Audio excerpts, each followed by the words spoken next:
US Navy is big.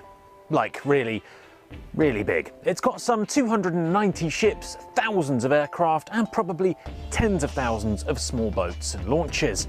And apart from a few nuclear-powered carriers and submarines, all of them need fuel, either from a fleet of 15 so-called oilers or fuel ships, or from bases dotted around the world. But the Navy's just announced a technology which is pretty much the holy grail for any global task force. It's managed to perfect the creation of fuel, which is something they need, from seawater, which is something they have no shortage of at all. What's even better, from a military perspective, is that it doesn't require any modification of the ship's engines. You aren't getting a liquid hydrogen fuel out of the mix that needs a fuel cell to operate. You're getting a highly efficient hydrocarbon-based fuel, like gasoline, that can power both ships and aircraft. Although so far the only plane it's powered is this Model 1 at the US Naval Research Laboratory. Small steps though, eh?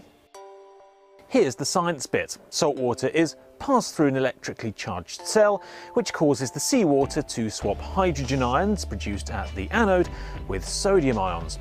At the cathode, the water is reduced to hydrogen gas and sodium hydroxide. The end result is CO2 gas and hydrogen, which are then passed through a heated chamber with an iron catalyst in it, which causes them to combine into long-chain hydrocarbons, that is, fuel and methane gas, which can be siphoned off and used elsewhere. The fuel can then be refined into jet fuel if needed in another nickel-based catalyst. Science bit over. It's predicted to cost around $3 to $6 a gallon to produce. That's about as much as fuel costs at the pump in the US right now.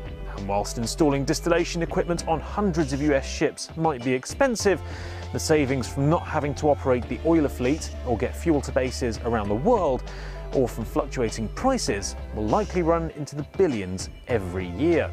So what's the downside? Well, it's not the most eco-friendly solution. Methane is a useful fuel, but a potent greenhouse gas if it's not completely burnt. And even if it is burnt, the whole lot will produce CO2, just like burning any other liquid or gas fuel does. But that's not a new problem, nor is saving the environment the Navy's job. They prefer to save people from the environment, or sometimes destroy it with bombs. At any rate, there are an estimated 80 to 100,000 ships in the world and over 250,000 planes, so the Navy's emissions are a bit of a drop in the ocean. Pardon the pun. The military's already working with a number of partners on commercialising the tech, and it's estimated it'll be finding its way onto US warships within a decade. If you like this video or want to see more of what Genius does, then check out some of the videos to my side right now and click that big old subscribe button down the bottom or somewhere over there so you don't miss out on any of the other stuff we're doing.